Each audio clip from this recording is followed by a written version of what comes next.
Welcome back to my real estate podcast with David Liberator. I'm your host, and today we're diving into something that a lot of people are actually thinking about right now, moving from New York to Sarasota.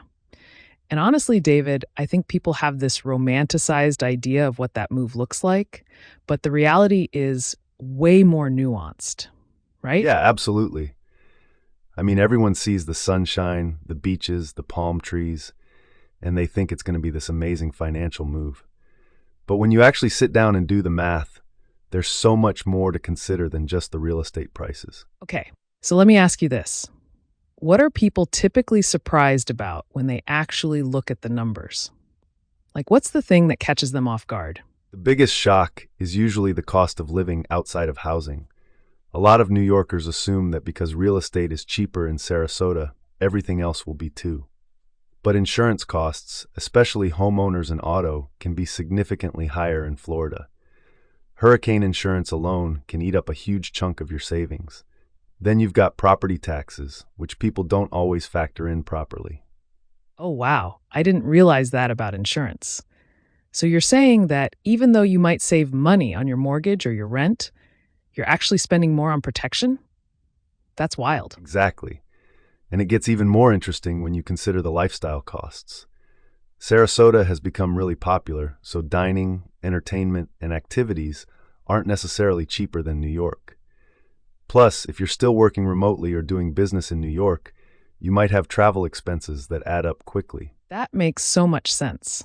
So it's not just about the house price. It's like, what's your actual day-to-day life going to cost you?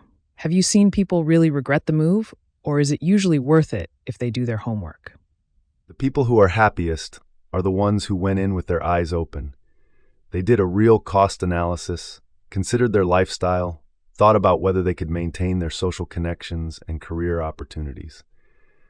It's a great move for some people, especially retirees or those with flexible work situations.